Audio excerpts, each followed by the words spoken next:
Welcome to the Geekery podcast, where it's E3 time. There are 3 E's. There are. Do you know what they stand for? Is it Electronics and Entertainment Expo? Close enough. I'll give it to you. It's not right. I can't remember. That's I can't remember what it was. It's Electronic Entertainment Expo, but close enough. Today we're going to talk about that, but there's a lot. I have a lot of notes. So I think we're going to actually do Geekery first, because you have a couple things, and I don't want to overshadow it with this was my Geekery for the week, watching the E3 press conferences and just following them. That's what I did with a lot of my week, and it was fun. I have fun doing it. We're not going to do a point-by-point everything from every conference, because I could do that, and based on the notes I have, it would probably take 6 or 8 hours. I could fill up that space. I wish you would. I really, truly wish you would just sit down in front of a microphone and just talk about E3 for 8 hours. That would make me so happy. That's not the hard part. The hard part is editing it and posting it and all of the things that happen after. Oh, just put it up. Do a live stream of it. No. So we're not doing that. We're going to do highlights only. And I tried to highlight things that I'm interested in, and then I try to pull out a couple things that I know you would be interested in too, even if you haven't seen the announcements yet. But because there's all that, and that's all my geekery, I wanted to put yours up first. So what did you do this week? Well, basically, my wife found the Toys That Made Us documentary series on Netflix. Have you seen it? Yeah, I watched a couple of them. I think the Star Wars one was super interesting, and then the other ones didn't hook me as much, just because I didn't play with the other toys as much that they featured, but it was an interesting look at them in general, I guess. And that's what it is for me. And it's all of these toys. I played with so many of the things on here. And then I also love that kind of behind the scenes, how this stuff got made. And so just even learning about how Transformers got to be in America, because I didn't know it came from Japan. I had no idea that Transformers was a mishmash of a bunch of different Japanese toys and just things like that. And I don't even like Transformers. I didn't like them when I was a kid, but I was all in on that episode. The same for He-Man. And I've still got to watch the Barbie one and the G.I. Joe one and something else. But my wife has seen more of them than I have, and they're just great. And I wanted to recommend that series to people, because I'd kind of put it off. I wasn't ever really in the mood. I was like, I've seen a couple of toy documentaries. I'm not in the mood for it. But they're so much fun to watch that for me, I had the opposite reaction of you. Even if I didn't play with them or really get involved with it at all, I love learning about it. I love that industry, and watching every one of them has made me and Jennifer both I wish I'd gone into toy making, and that's something that nothing has ever done before. So it's really good. I really liked it. Started playing Pokemon Go again. We'll go into some of this during the E3 stuff, just because they announced that the Pokemon you can import Pokemon from Pokemon Go into Pokemon Let's Go Eevee or Pikachu. And so I started going out and trying to up my collection for that, because I live half a block away from a gym and a Pokestop either way. So it's okay, I'll go there and walk that much. We might as well talk about it really quick, because it was announced before E3, and then the only new real information that came out for it was a little bit more information about the Pokeball Plus, which is it functions as not a Joy-Con, but a controller that you can sync with your Switch, and it has the button on the Pokeball is actually an analog stick too. And you can click it in, so you can use that to control the entire game if you want. And then you can also move Pokemon from the Let's Go game into your Pokeball and take them with you out and about. I don't know if it gives you any benefits or if it's just a fun thing to do. It was kind of not really fleshed out with the explanation, but either way, they said that if you buy one of those Pokeball Pluses, you get a Mew inside of it that comes into your game. So it's you can buy, a legendary Pokemon, basically. And they sold so many Pokeballs just with that. That I know I was texting Austin about it today when they said that it came with Mew, and he was like, well, now I have to buy a friggin' Pokeball, and I didn't even want it. And it's that's how they're selling it, that people will be like, I don't really need that, but you put a Mew in it, it's okay, that's sold. And even for me, and I don't play it that much, and I wouldn't really get a lot of use out of it, but Mew would be really great. I could really use that in the game. So we'll see if I end up doing the same thing. And then I've been playing Tales of Hearts. Tales of Hearts R for Vita. I can't remember if I was playing this when we recorded last week or not. I'm about halfway through it. It's really, really good, and it's much less serious. It's almost like a fairy tale version of a story of an RPG, and it's in that same Tales series as Tales of the Abyss. And I decided that I was going to play this one because it's really ranked up really high on it, and so I'm loving this. I'm so glad that I got back into the Tales series, that I'm really, really enjoying them, because I haven't played them in years and years, and forgot that I'd played them at all, actually, until you and I talked about it. But I also downloaded the Bravely Second demo, and I'd never done it, but I noticed it was a special demo, and I love special demos on Nintendo systems because they give you a piece of content that's not part of the main game. So I noticed that the Bravely Second one was a completely separate story from the game, so I downloaded it. Absolutely adored the art direction, especially when it's in 3D. Realized it looked a lot like Octopath Traveler because it's being made by a lot of the same people, and decided that Bravely Default was going to be my next game. So the demo for the second game got me to buy the first one because it's really similar to a game that's coming out next month. That's funny, but it worked. Yep. It worked on you, so whatever. It did. Yeah. Cool. Well, I guess before we jump into E3, you mentioned like the Tales of games. So one of the announcements that came out of it was Tales of Vesperia is being remastered, and I don't think it's like remade. It really looked like a remaster for modern consoles. How do you feel about that one? Because that's one I had highlighted down below. That is the number one thing I'm excited about this year. That of everything at E3, that one makes me the most excited, because I've been looking for other Tales games, because there are so many of them that have been released in the United States on kind of a low-key basis, because they're not terribly popular here like they are in Japan. In Japan, it's basically them fairly good third place between after Final Fantasy, because there's Dragon Quest, Final Fantasy, and the Tales series in Japan, really, in terms of best-selling RPGs. And in America, it's not anywhere near that. So a lot of them were released really, like I said, low-key on the PSP or PS3 as remakes. And Vesperia got released only on the 360 in the United States near the end of its life cycle. So that is the only way that in North America you were able to play this, and it is pretty much unanimously said to be the best of all of the series. That it pretty much takes everything that's good in any of the rest of them and refines it and just makes it better. So I was already looking to find someone who had a 360 I could borrow just to play this game when I got around to grabbing a copy of it cheap, because I don't have a 360 anymore because it red ringed.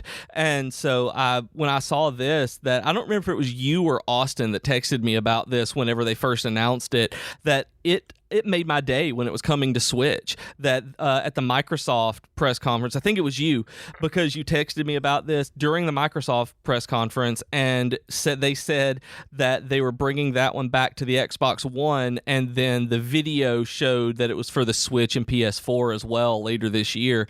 And that's what I'm the most excited for, to finally be able to easily play what is the best of one of my new favorite series on my favorite console. That in particular made all of E3 fine for me. Cool. No, that's good. I thought that you were feeling that way. I just thought I'd put it out there for the listeners to hear. Absolutely adore it. And it's interesting you said that with the Microsoft conference, because I think that it was probably the best put together conference out of all of them. There were a lot of ups and downs, highs and lows. Some of them were just not good conferences, even if they had good games in them. But Microsoft had like 50 games on their stage over the course of like an hour and 45 minutes. And like there have been other years where you could tell PlayStation went all out to get all of the like partners to sign up, or, you know, they paid money or cross promotion, whatever they ended up doing, so that they would have the most games on their stage, whether or not it's exclusive or cross platform or whatever.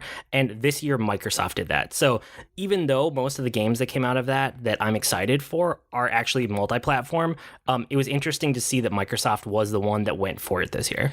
Which is odd to me, and it shouldn't be odd to me, but it's weird for me to see Microsoft really come out of the gate kicking, because they haven't done anything like that with marketing before this.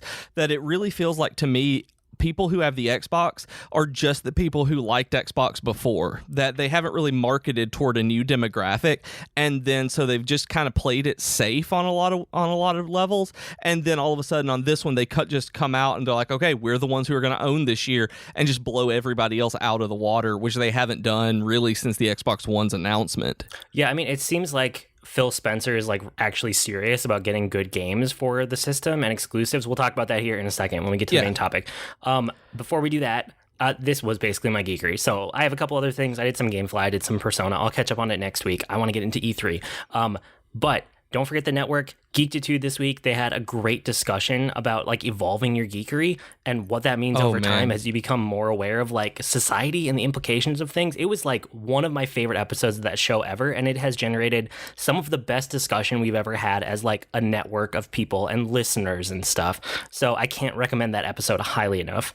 And I've seen on our Slack server, in the Geektitude channel, it has it may have the most discussion over anything we've ever had on there in terms of an episode before, that I've had to put it on snooze while I was driving yesterday and came back to 142 new messages. It was crazy. Like, and we're still talking about it. I had to snooze it again before we recorded this because we were still talking about things from that episode, that with listeners and casters and everything. So that's been awesome to have it in Slack like that. I don't check Reddit, so I don't know if it was there too. No, most of it's been in Slack, but you guys can go to Slack at, I don't know, you're the one that says that link. What's the link? Slack.geek2geekcast.com and get an invite and join in. Divide these up so we can each keep them in our head. The other thing, Tea Time with Katie and Chelsea, they talked about bad movies they love this week, which is always a fun topic. And then the 4-Job Fiesta, I just want to throw it out there one more time. It's not exactly part of the network, but a lot of people on the network are interested in it, and people on the Reddit and people on Twitter. So it's the final week to pre-register. Not that it really means anything. You can always register after it's started because it goes for like a month and a half. But if you want to hit the ground running on day one, go check out the 4-Job Fiesta. You can play Final Fantasy V in a really cool format with me and a bunch of other listeners. With all that said, probably time for E3. Can I get into it?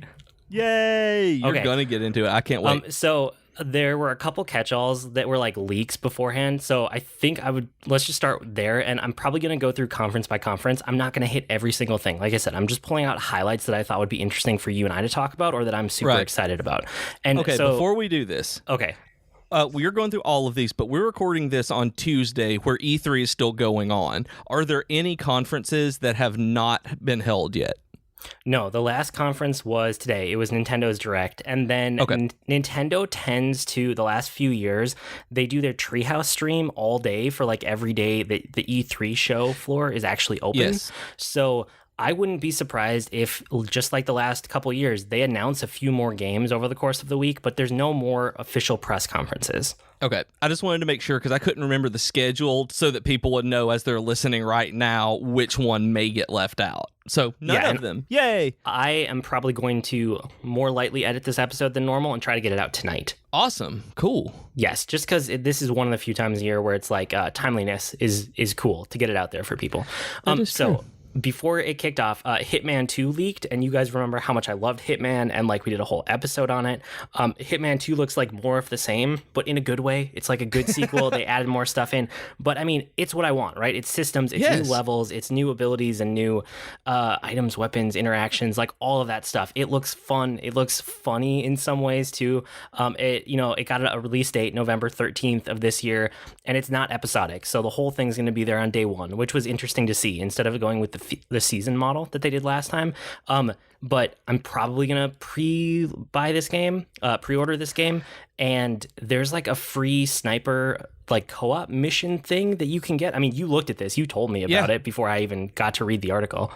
Yeah, I don't even know what it is. I just know that if you pre-buy it, or I think it was pre-purchase it, that you get a free co-op thing to do with it. And I was like, oh yeah, this is going to be your game of the year anyway. You might as well get all of the stuff that you want out of it. Yeah, but it's actually like you get it right now. Like that sniper mission level. It is right now. I thought it was, but I wasn't sure. No, it's available. So if you pre-order Hitman 2, you get to download that immediately and play it as a game. It's like a standalone one level, but I mean, whatever. It's a free game. Like, that's cool.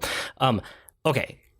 EA was the first one that was up, and it was not a good conference. Like, they do not know how to present. They feel so corporate. They feel so awkward. I'm not going to linger on that. They talked about a lot of things like Battlefield 5, Sea of Solitude, Command and Conquer Rivals, which there were other things too. Those are worth mentioning. But the ones I want to talk about for you and I, Star Wars. Well, and maybe this is a mini rant. They did a part of the press conference was just about Battlefront 2 DLC, and like that's not how you get me excited about Star Wars games. Like, they have the exclusive license to this IP for video games. What are they doing with it? Cash boxes. Yeah. I mean, but they came out, and their main announcement for that was that they had stripped all of that out of the game because people had such a bad reaction to it, which we already knew. That wasn't new information. That happened like a month or two ago. Oh, I've so lost like an idiot. I've stopped paying attention to anything with EA and Battlefront 2 that I didn't even know that. Well, but the other Star Wars thing that happened was they went out into the crowd and they tried to make this like they tried to make it casual, but it was the most awkward thing. Like the presenter just kind of like, hey, I bumped into this person in the crowd. And it was the lead. I don't know if he's the director, producer, or whatever, but he's the lead for the new Star Wars game that Respawn is working on. And Respawn is the people who used to be a long time ago Infinity Ward, basically the people who made like the really good Call of Duties, like Call of Duty 2 and Modern Warfare, things like that. And then they spun off and they became Respawn Games, which has made the Titanfall games. So Respawn is the developer on the next Star Wars game, and he basically just announced, and he was just like super casual. He's like, yeah, the name of the next game is Star Wars Jedi Fallen Order. It's between episode 3 and 4, and it's kind of a dark game. It'll probably maybe be out a holiday next year. That was it. Like, there's no title card, there's no logo, there's no teaser trailer. It was just a guy that she pretended to like bump into casually in the crowd. That is so garbage. And that's something I'm way more interested in that than any Battlefront 2 DLC. It's like, I bought Battlefront 2, lost interest in it, and now I want to know about this Jedi game.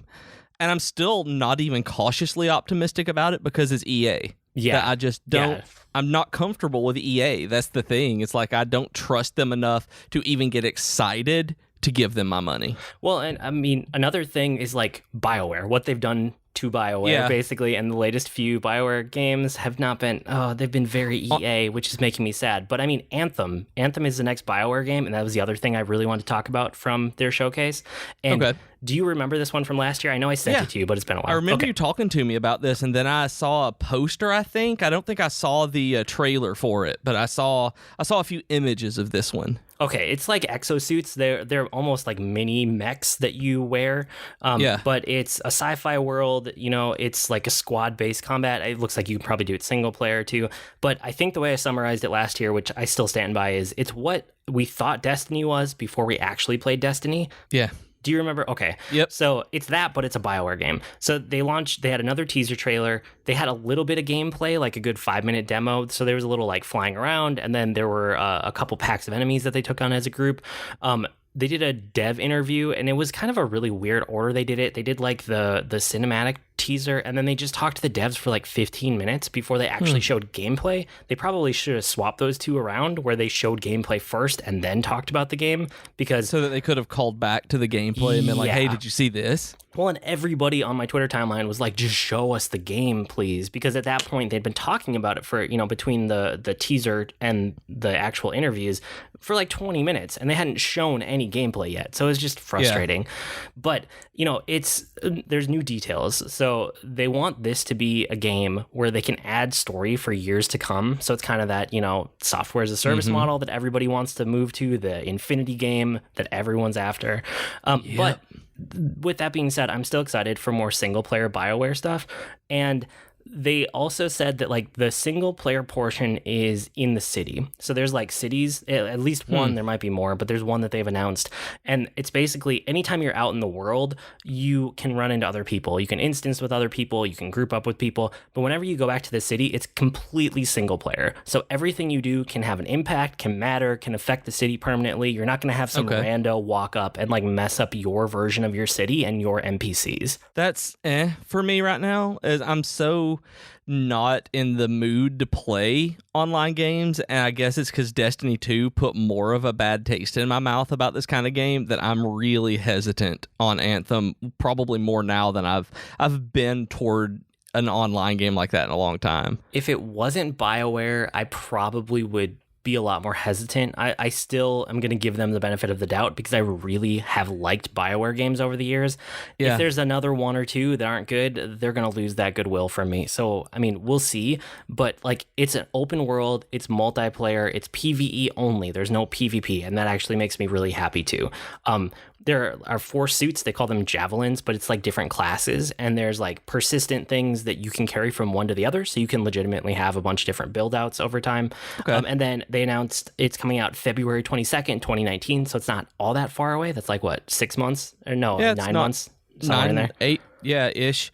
Yeah. So, I mean, that's really not that bad. I wasn't aware they gave a date on this one. I thought it was still up in the air.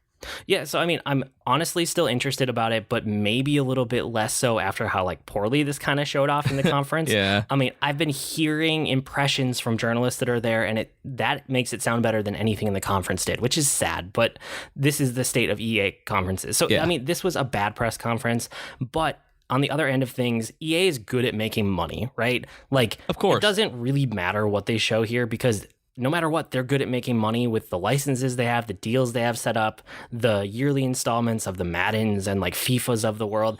I mean, out of all of the video game companies out there, if I were going to go buy stock in one, it would probably be EA. And I'm kind of thinking about it now that I've thought this through. Like, they are good at making money, even if they're not great at making games that I'm particularly interested in. Yeah, I mean, regardless of, us complaining about them, their games still sell.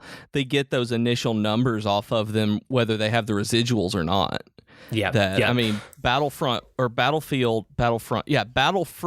first one for Star Wars is the first new one is $4 at places, but it still sold so much in the beginning to have been a success.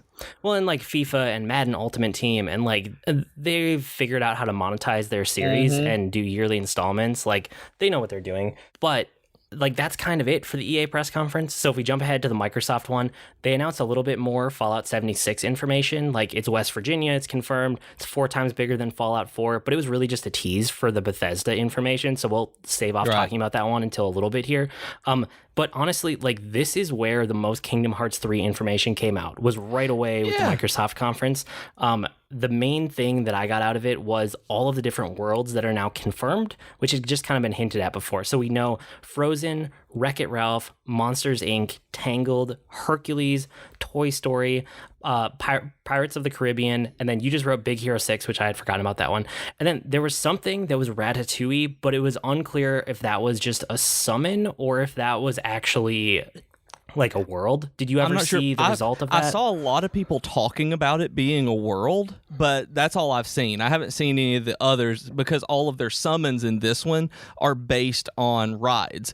All of the summons are their attractions in this game, so they're based on like Buzz Lightyear's ride and Space Mountain and the Electric Parade and things like that. So Ratatouille Remy wouldn't be a summon in this game. Well, they showed off a couple summons. They have showed off a few of them that are characters. I think Ariel was one of them, and they showed off Simba summon, so it could be that. Okay, I don't know. I hadn't heard about that. I actually haven't paid attention enough to see the Ariel and Simba summons. Well, like, that's most of the info. Almost everything else was kind of like teasers for the story. So I mostly wanted to know. I mean, from what I've seen, I will get this game, and I don't know if I'll beat it. I'll definitely try it. I'll play through it. I played through and beat the first 2 and enjoyed them at the time, but it's been like 10 years now. I want to know how you feel about this after having this trailer came out, and then they did another version of the trailer at the Square Enix conference, and then another version of it at another conference. It was kind of scattered all over the place. Okay.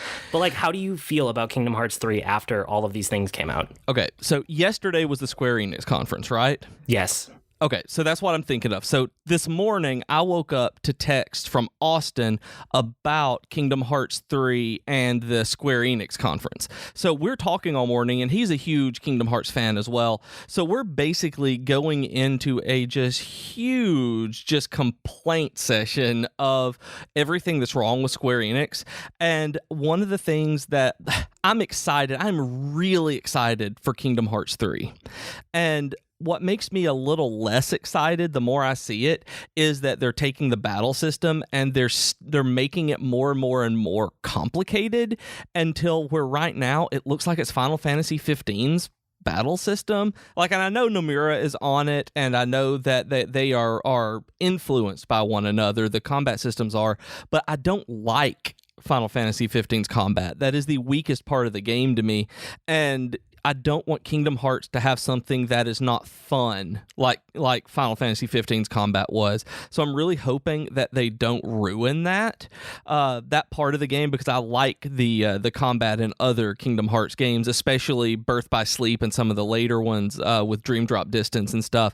So I'm really hoping that's made me cautiously optimistic about it, just because of that, because of the way that they're kind of doing with Nomura on it as director, that he with the way that they need to get him off projects. He is not good at directing projects for them. No.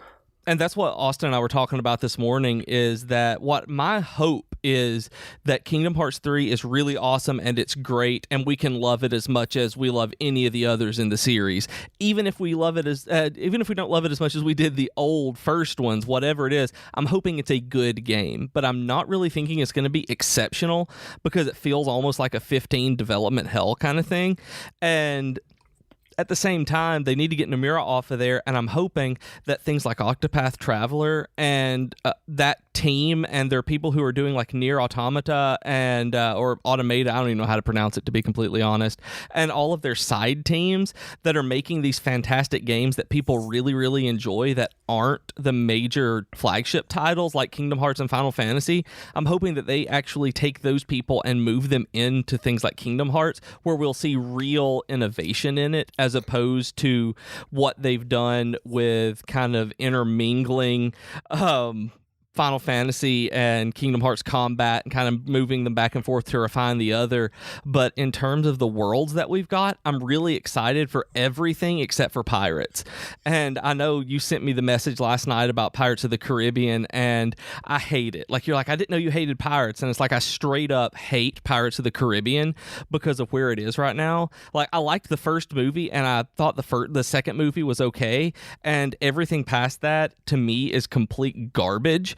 And it's not even that I don't like. Even in Kingdom Hearts 2, I didn't like playing Pirates of the Caribbean. I was telling Jennifer just the other day, before they even announced this, that the only part of Kingdom Hearts 2 that I really didn't like was the Pirates part, and I'm glad that they didn't have that in any of the other games. In Disney Infinity, they had the Toy Box takeover. They had Pirates of the Caribbean in there, and guess what my least favorite part was? Because it's dark and it's ugly, and it's just not fun.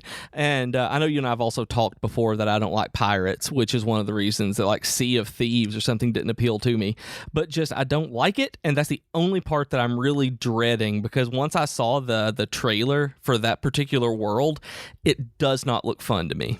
Like, that part okay. I dread getting through, but yeah, I'm cautiously optimistic about the game. That's good. I mean, the trailers have convinced me to give it a real shot, which nothing had really shown me enough to know that before. Right.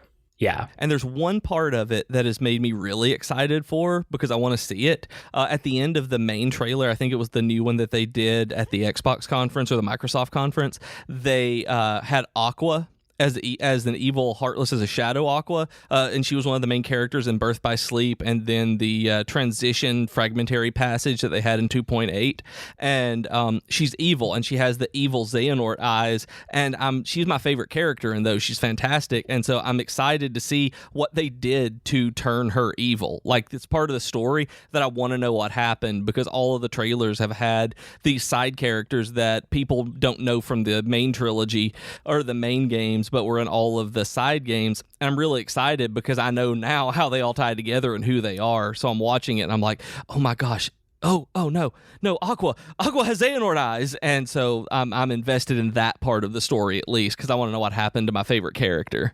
Okay, cool. But we'll definitely talk about that when it actually comes out, which is supposedly next year. Supposedly next January. I'm still mad that they delayed it from this year, but what are you gonna do?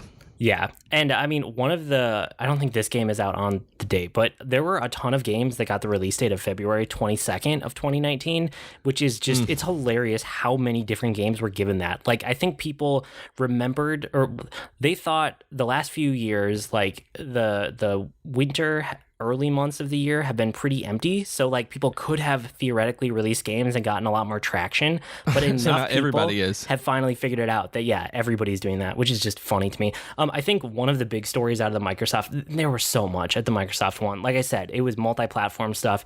They had like Battlefield 5 vignette stuff, info about a couple different like battle royale modes for that too. There was the Division announcement, and it was given a date, March 15th. There's like Shadow of the Tomb Raider. They announced Devil May Cry 5. There's new Cuphead DLC. There's like a cool Tunic Linky Zelda game, and Jump Force and Dying Light and Just Cause 4 and a couple different Gears games they announced. Like there was a lot in here. But I think one of the most interesting things was the studios that they announced. They announced that they started a new Microsoft studio called The Initiative, and then they acquired Undead Labs, they acquired Playground Games, they acquired Ninja Theory, they acquired Compulsion Games, and I think what they're doing here is, and this is what we talked about earlier with like Phil Spencer actually committing to getting games on the system, is that they are trying to get themselves into a good spot for the next Xbox, which is not have a name yet. Xbox 2 sounds dumb, but it might. Yeah. I don't think it's going to be that. The rumor right now is that it's called Codename Scarlet, so we could call it that in the meantime. But they also announced that they are working on the next Xbox, that it's in active development now. So to me, it looks like they are getting all of these studios lined up so that they will have tons of exclusives on day one or year one at least for whenever the next Xbox comes out. And I think that was one of the more interesting things about the Microsoft show. They also announced kind of alongside that they want to spread Microsoft games to more platforms. So they said that they don't just want it on console. They want them on your PC and on your phone and on every device you have. So it sounds like Microsoft is trying to lean back into that streaming mode of games, which I still have never had work very well for me. But hey, people keep going back to the technology. Maybe one of these years they're going to crack it. Yeah, I mean, I haven't read much about the Game Pass thing, the fast start stuff. So that's like Oh yeah, that was something like too. The idea of that. The Game Pass announcement they did. There's a fast start. There was some like machine learning BS that they talked about for like starting your games faster. That part's not as interesting, but they announced so many more games that are coming like on release day to Xbox Game Pass. And then they also on that day, like during the press conference, they said, right now we are adding The Division and Elder Scrolls Online and Fallout 4 to Game Pass immediately. And then they did a Game Pass montage of like all of these games that are going to be coming to the system or are already there. And it's just like they're focusing on that and trying to make it more appealing. And I think one of these days, one of these Game Passes is going to be appealing enough that I might actually bite on it. EA has their own version of it. They announced an expansion of that too. So that was another like kind of common thread through a couple of the different press conferences, was expanding that Games Pass model. Yeah, and I mean, I know that PlayStation Now has not necessarily been a success, so this would be a really good place for Xbox to succeed.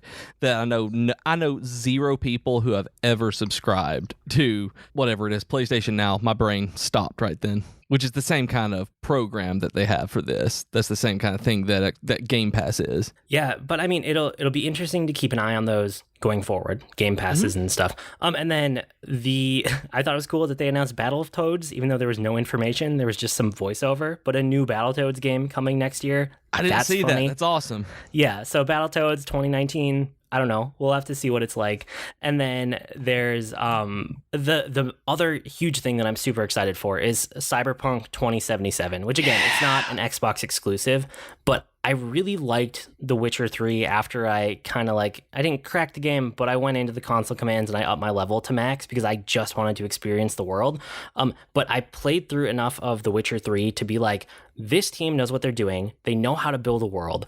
I'm just not super into this setting and this particular gameplay, but I would love to see them do another take on something else that's just a different setting. And Cyberpunk 2077 is that. Like, I've been waiting for this game from CD Projekt Red ever since I heard about it, and seeing it in action a little bit was I don't know. It just made me super hyped, basically. Oh, I'm so getting it that there is no way I'm not. That one, I'm stoked, especially after reading the hidden message that the director, the developers, I don't know who put it in there, but in their trailer, they put this hidden message. And apparently I need to watch was it No Clip that did the CD Projekt Red documentary? That's a really good documentary. I need to watch that one because I loved their message where they were like, yeah, we want you guys to enjoy games for a change. So we're going to give you the DLC for this for free. You're going to buy this game and you're going to like it. And we're going to, like that you play it. So I'm like, yeah, I want to give you my money, guys. Yeah, they did a lot of similar stuff for The Witcher 3. So it's not surprising, but it's nice to see them continuing that. Like, they really do give you a huge bang for your buck when you buy a game with them. That makes me really happy. That actually made me go look at The Witcher 3, even though I'm not, it's not on my docket to play yet. I went and looked at it more because I've heard too many good things about it. Every friend I have has played it and loved it, and I just haven't wanted to play that kind of game in a long time. But I probably will now, just based, like I said, you know me. Once I like somebody who made something, I want to support them, and I'm like, I think I like these guys. yeah, it'll be interesting to see if you try it out. The next conference up was Bethesda. They announced a bunch of stuff, some of it that we kind of knew ahead of time. So like Rage 2, it's going to be out in spring. It looks like another Bethesda shooter. For Prey, they're going to bring some new free modes of gameplay, and then there's a new DLC, which sounds like it's out immediately, like it's already out. You could get it right now. It's called Moon Crash and adds a bunch of challenge modes. They announced the next Wolfenstein. It's called Wolfenstein Youngblood, so it's like the next generation that's going to be out next year sometime, starring the twin daughters of the main character of the other one. His name is BJ, and I forgot until I saw stuff that I was like, it said like BJ's twins, and I'm like, I saw something on Twitter. I was like, I do not have twins. That's Austin. I was like, oh wait, nope. BJ Blazkowicz. Okay, I gotcha. I mean, they announced another version of Fallout Shelter for a couple more systems. They did some Skyrim jokes at their own expense, which was they were very well done.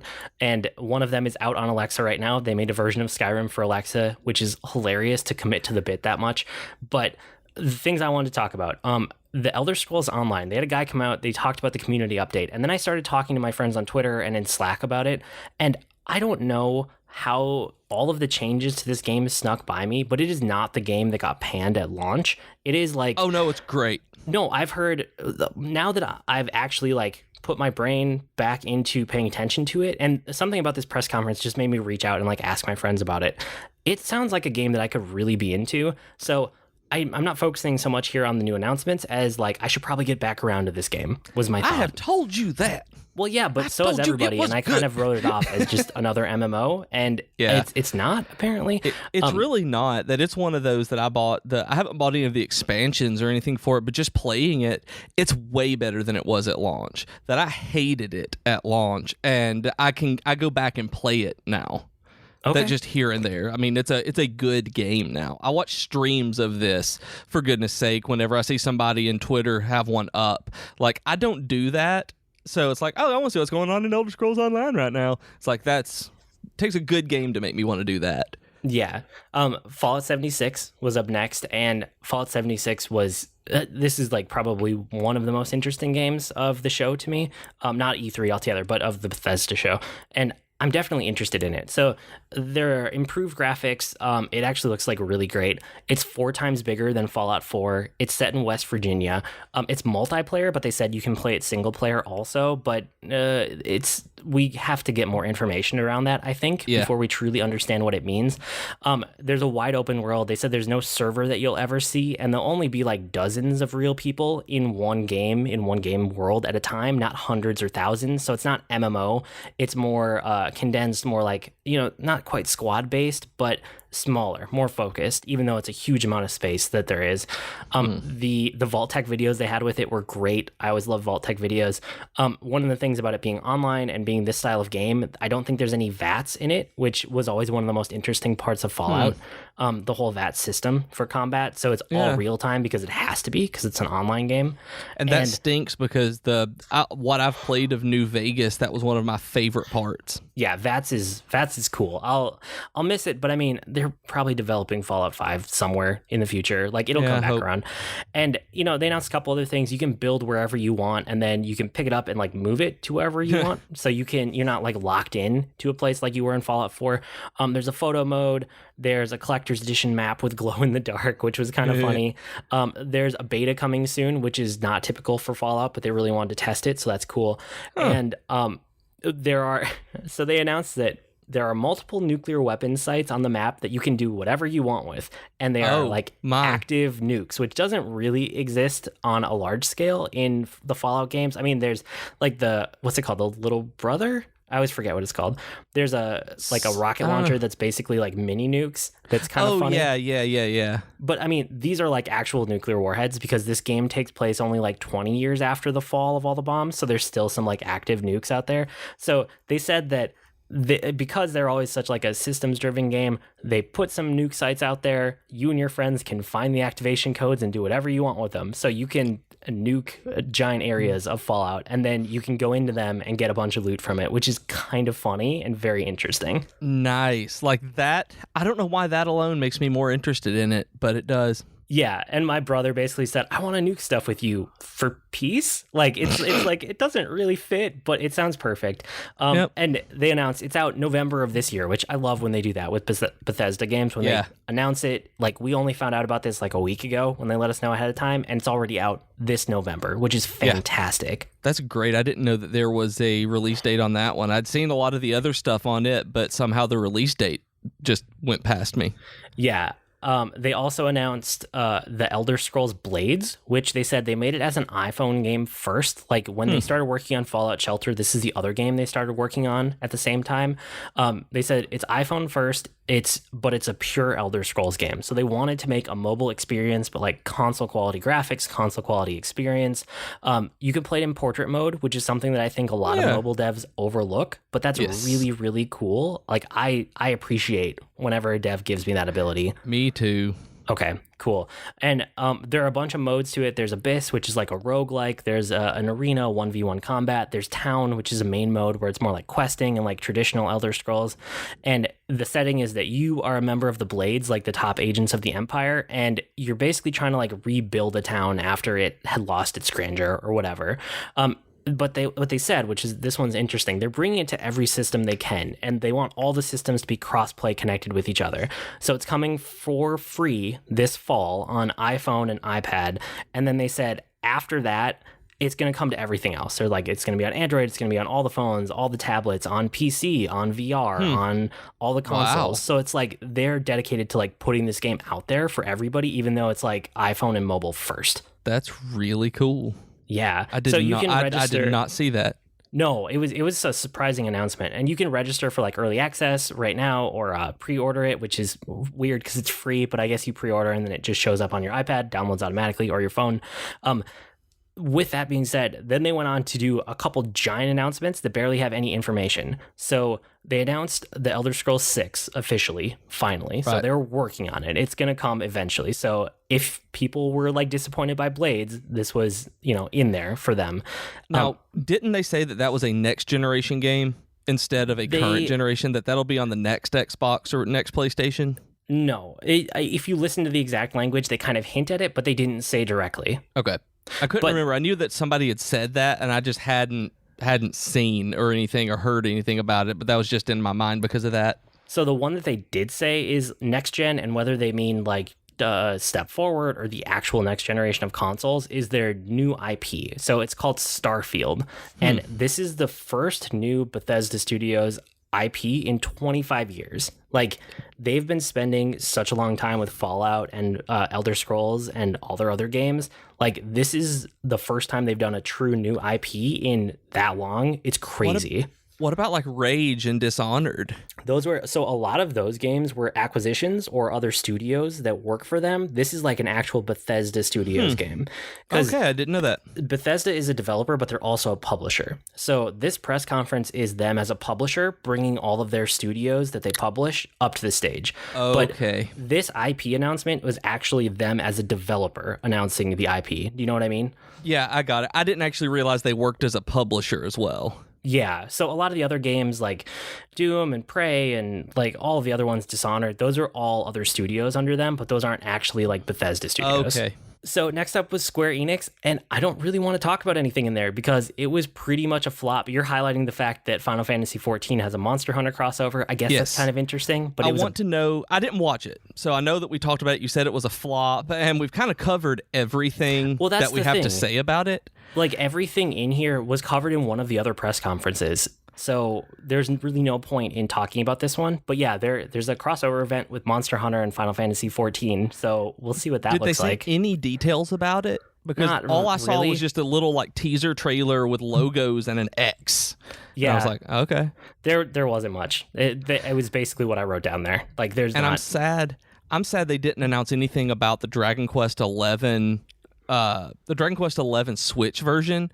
Austin had said that there was something in the conference that he had seen or read about them saying it was going to be a year from the release of the Japanese, or beyond the American release of the PS4 to get the Switch version. And I didn't see anything. Like, it makes me sad.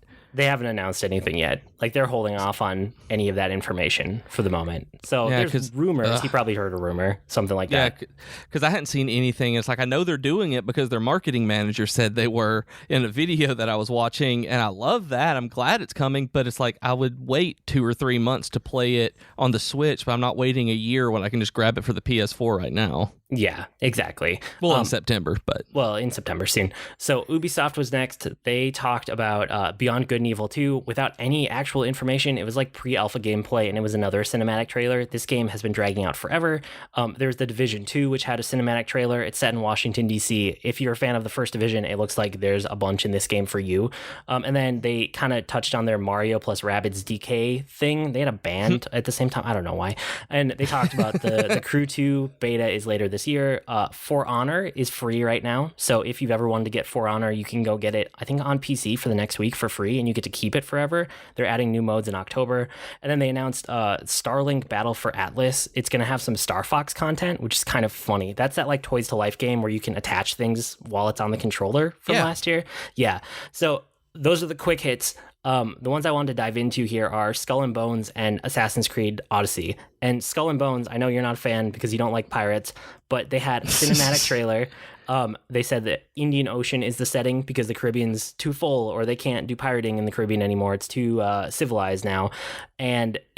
But they announced more about the game structure. So it's a shared world where you have like other player encounters, and there's also a lot of NPC encounters. So you can hunt other people, or you can ally with them and fight against NPCs.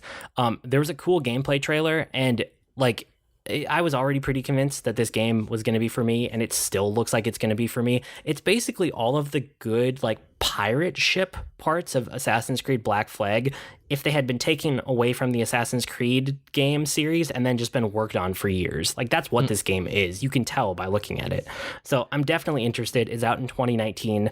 We'll just have to wait until it gets closer to get an actual release date. Yeah, I mean, that one that you and I were talking about that one last year, right? That we were. Yep. That's the same one that we were talking about. Okay. Same game. Yep. So it got pushed a little bit. I think that they were aiming for this year, but they announced that no, it'll be next year sometime. So that was one of the things, is that it got bumped. But Assassin's Creed Odyssey. So this one is... I've been wondering about this one. I haven't even asked you because I wanted straight up new information on what your thought about it. It's set in Greece. It's during, and I'm not going to remember the name of the war because I'm bad at ancient history, but it's the war between Sparta and Athens fighting over Greece. And it was about a bunch of different like alliance structures fighting with each other, where like Sparta and Athens were the head of the two alliances.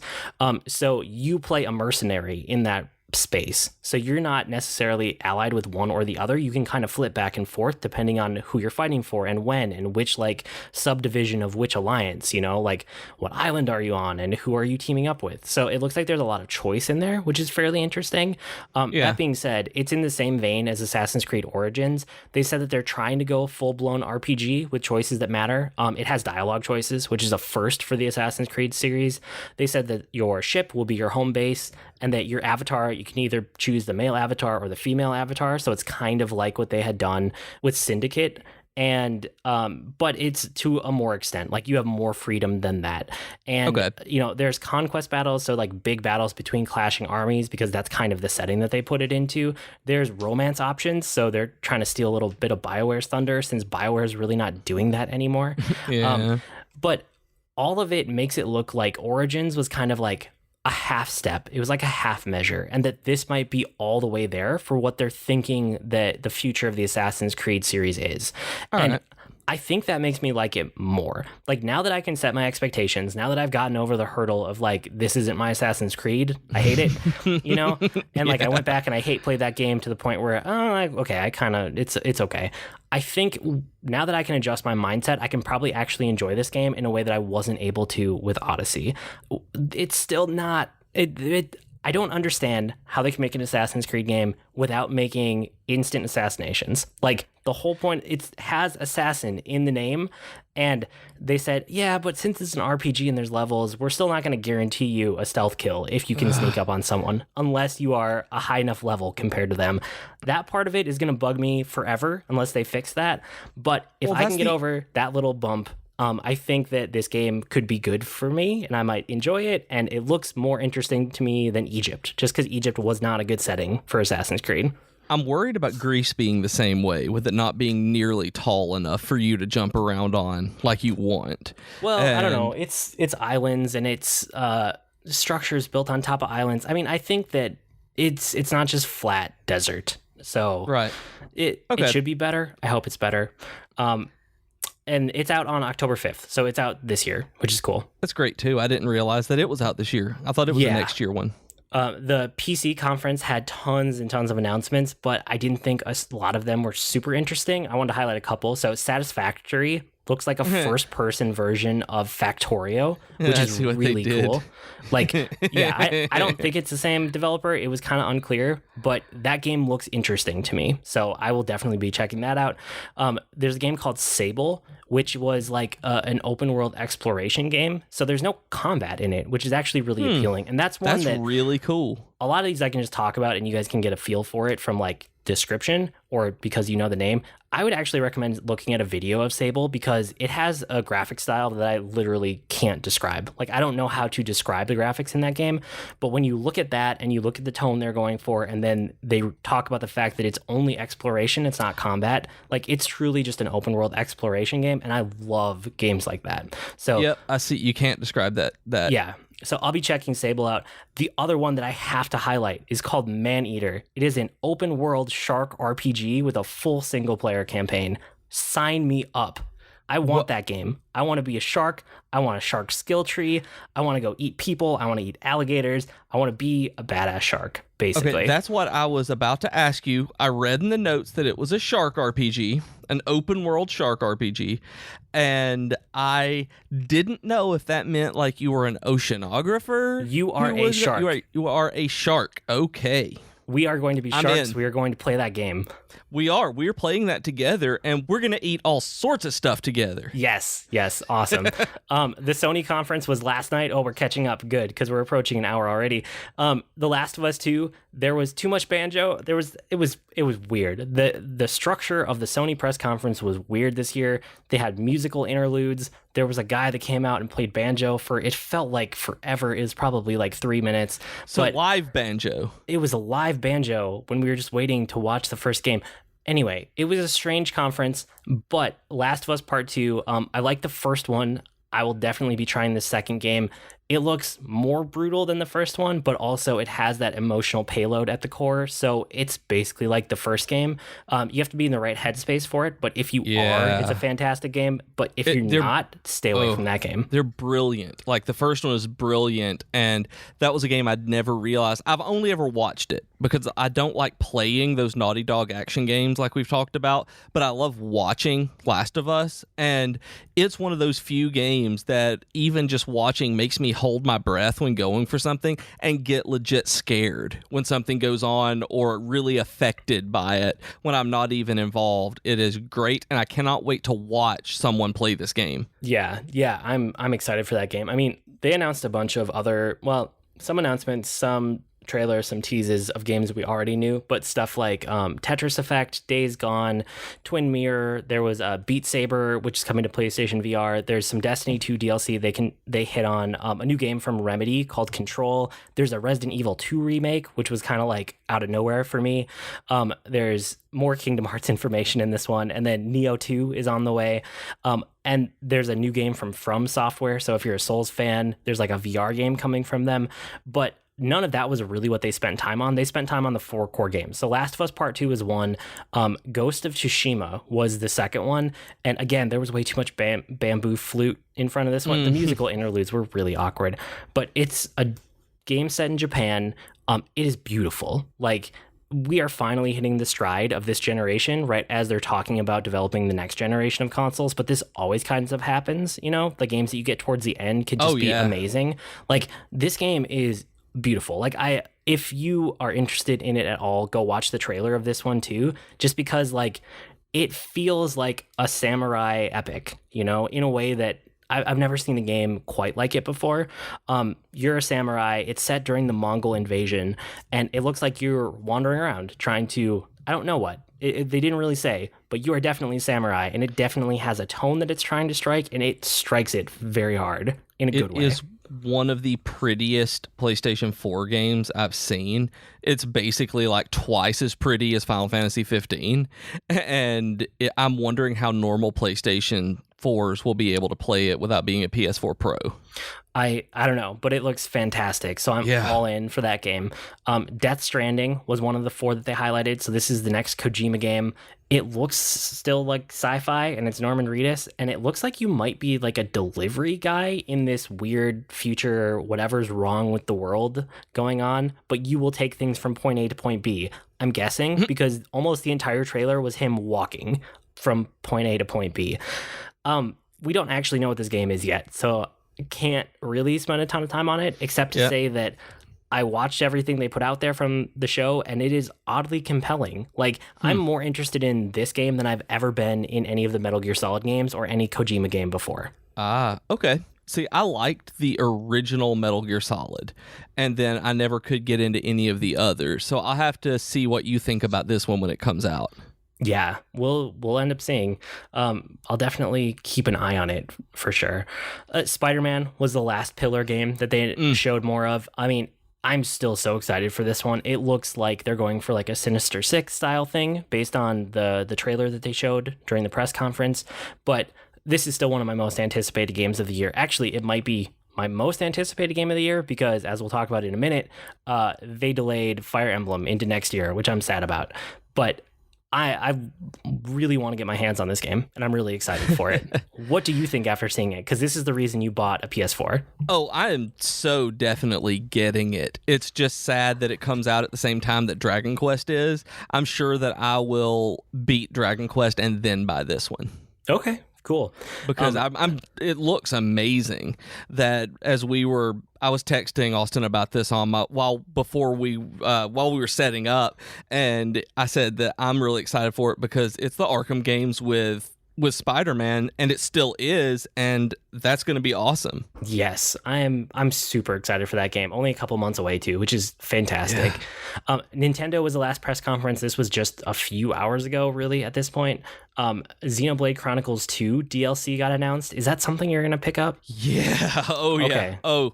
Oh, man. This Xenoblade Chronicles DLC that they put in, it's perfect. That it's the kind of DLC that I love because they're going to be telling a complete story. It's a backstory for the characters, for some of the characters that were introduced in the game, but it's not taking place in the current timeline. So everything that was going on in the main narrative still took place how it did. Nothing is being retconned, and it's not trying to explain anything away after the end of the game. That they're telling a complete separate narrative with pieces that they've already set up, and I'm so happy that every piece of gameplay, every bit of it that I saw, that's going to be a day one release purchase for me. Cool. No, I'm glad that you're excited. I figured you would be after I saw that. They announced a bunch of other stuff that we're not going to dive super deep into, but there's a new Octopath Traveler demo out on June 14th. Hollow Knight is out right now, which is cool. I'm going to download that, if not tonight, then in the next day or two here, because I've been waiting for that game to hit Switch. Overcooked 2 got announced, and it's out this year on August 7th. Fortnite is out on Switch right now, so actually the eShop is probably down as I'm recording this, because Fortnite is just going to kill their servers for people downloading it. And there were lots and lots of ports. They had like a montage of indie games that we already knew were coming, or new stuff that's announced, but it was just like so rapid fire that I didn't write them all down.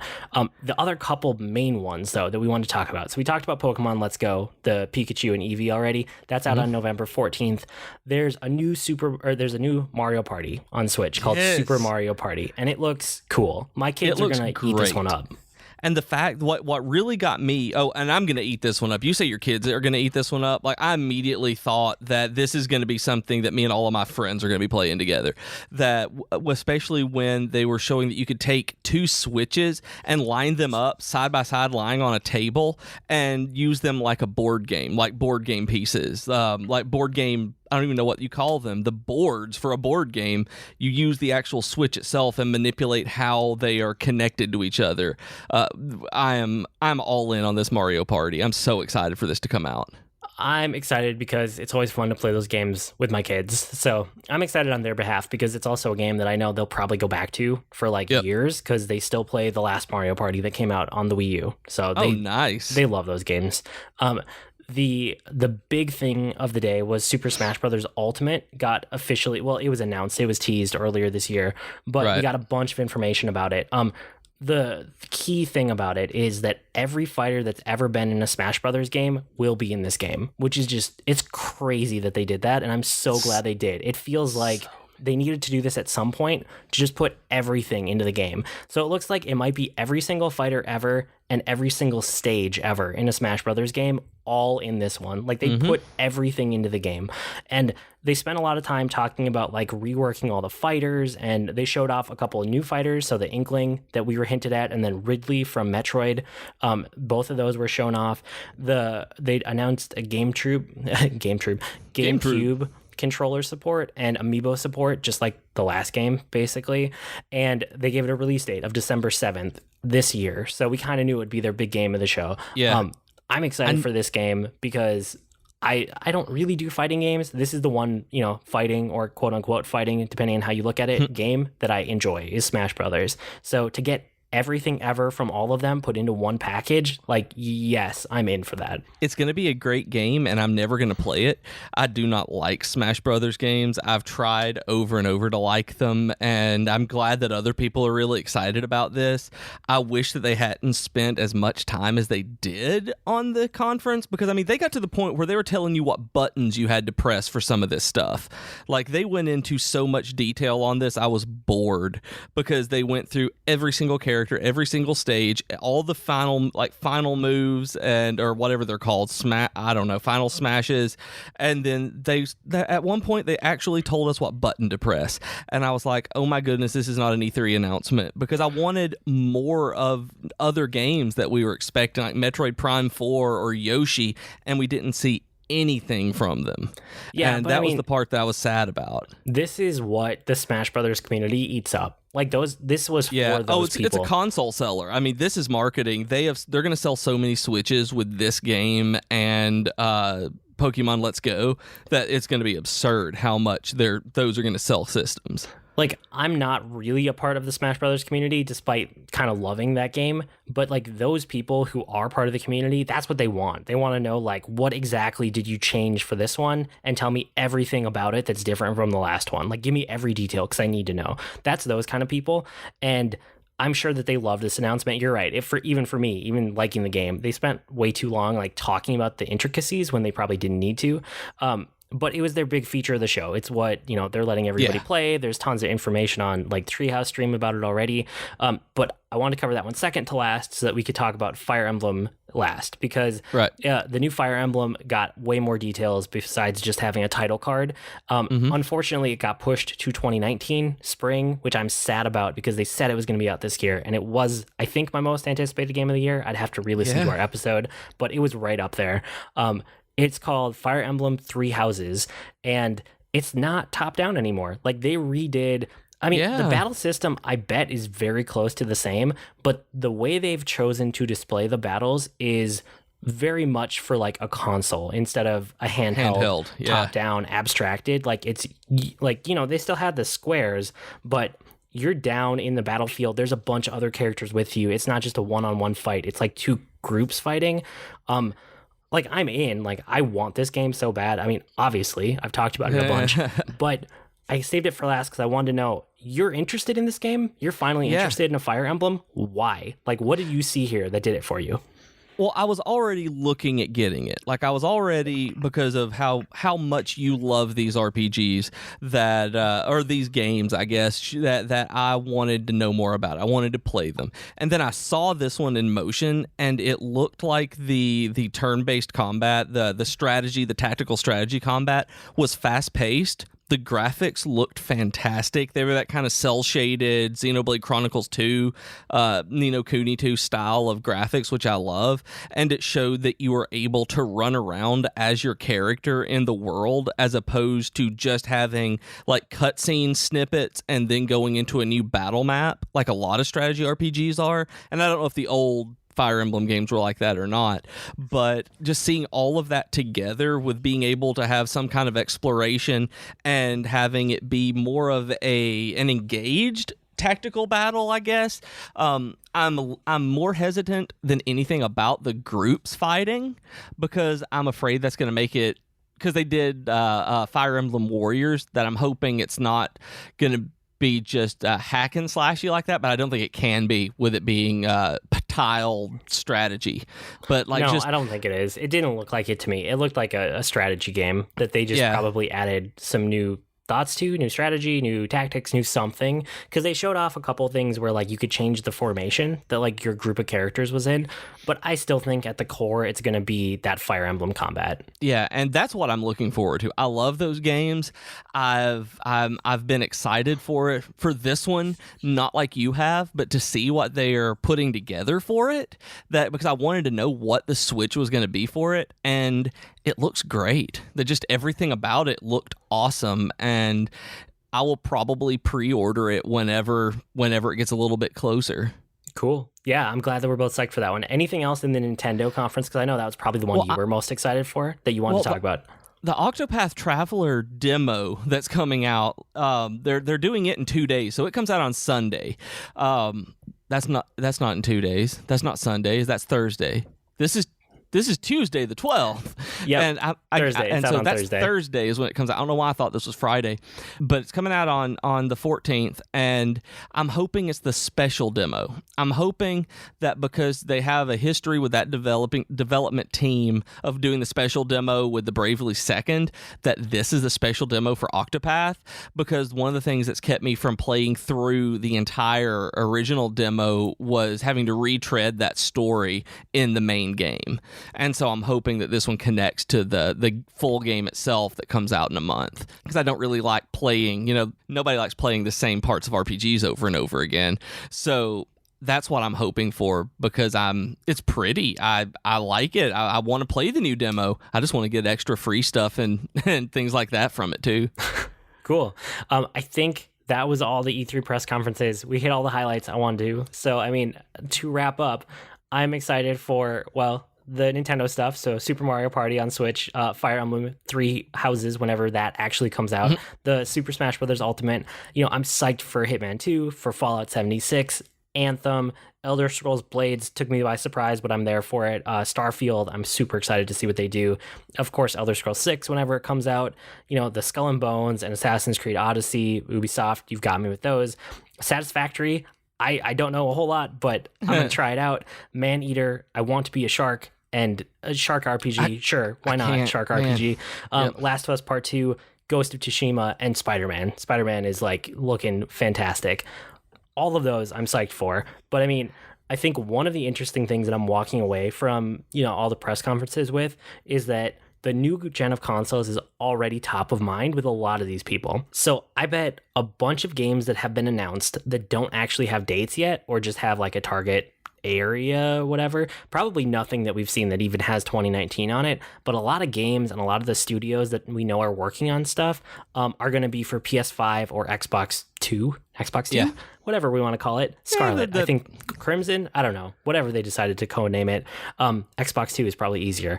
So like that, like we're almost there, which is weird. I mean, I would guess that these new consoles are going to be out 2021, maybe 2020 if they really push it, but probably I would say 2020 is what I was expecting. I don't really either. But I don't know. I think 2020 or 2021. So we have a couple years before we get there, but I mean, they're working on it. They're coming. So it'll be interesting to see. All of this was just fun. Like, this was my geekery. Like, I watch every press conference. I read my entire RSS feed reader, which probably has had 1,000 stories in it in the last 4 days.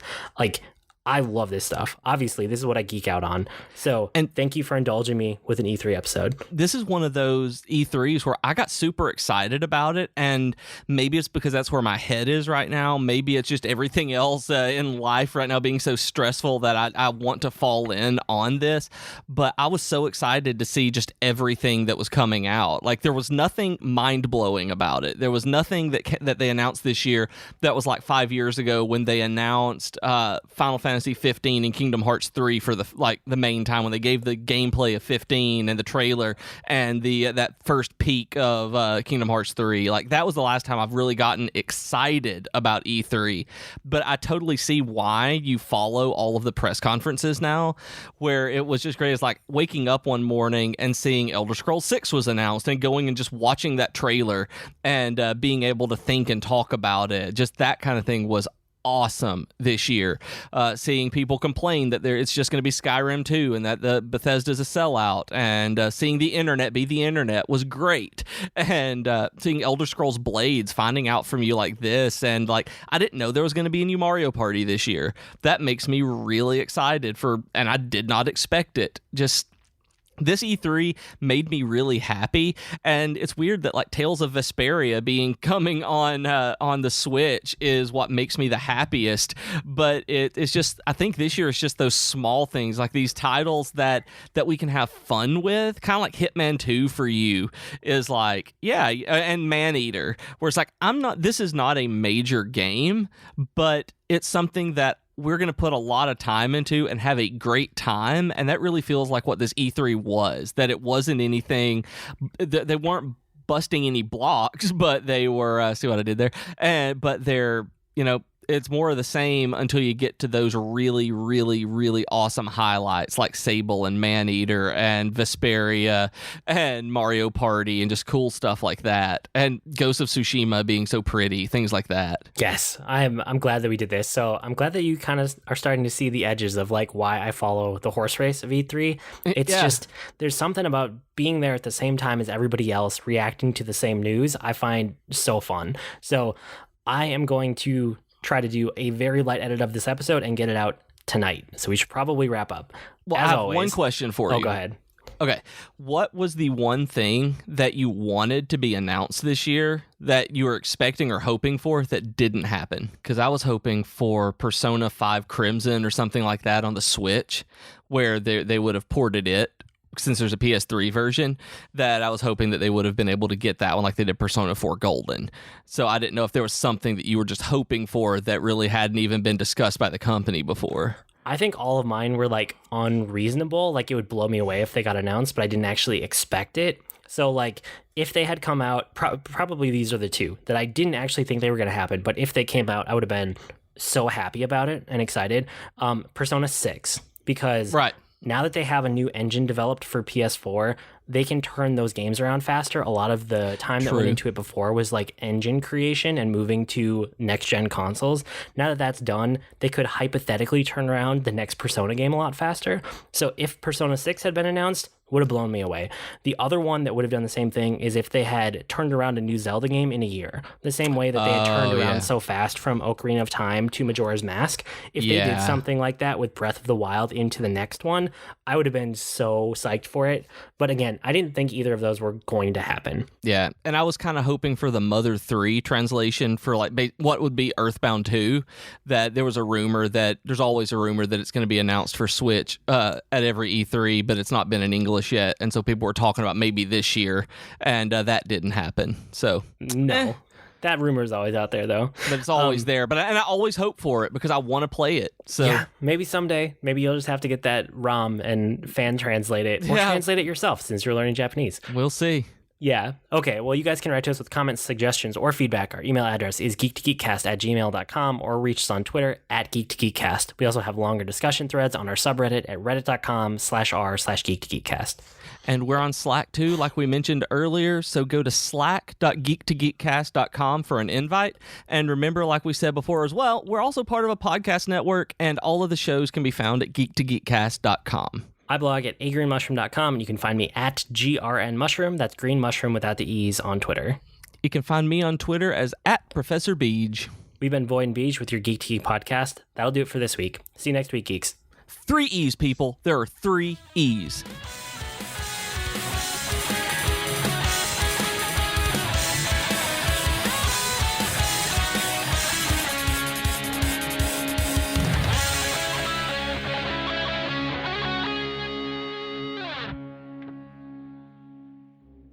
Hi everyone, I'm Katie. And I'm Chelsea, and we are the hosts of Tea Time with Katie and Chelsea. We are 2 best friends who love pop culture and talking about pretty much whatever we want. Katie! Yes? Stop thinking about Zac Efron and tell our future listeners what some of our latest episodes have been about. Well, we've talked about Zac Efron. No, get it together, Katie. Fine.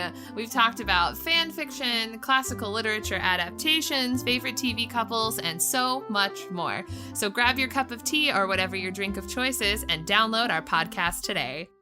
Hi, my name is Joe Hogan, and I'm a geek. And if you're currently listening to this, there's a good chance you're a geek too. So check out my podcast, Geektitude. Each week, I talk with somebody about their geek aptitude. Sometimes I talk to people in a geeky profession. Sometimes it's someone doing something really cool with their geekiness. Often it's another geeky podcaster. But it's always someone who wants to share their inner geek. So join me each week as we come together to geek out about all the geeky stuff we love. And remember, this week, keep it geek.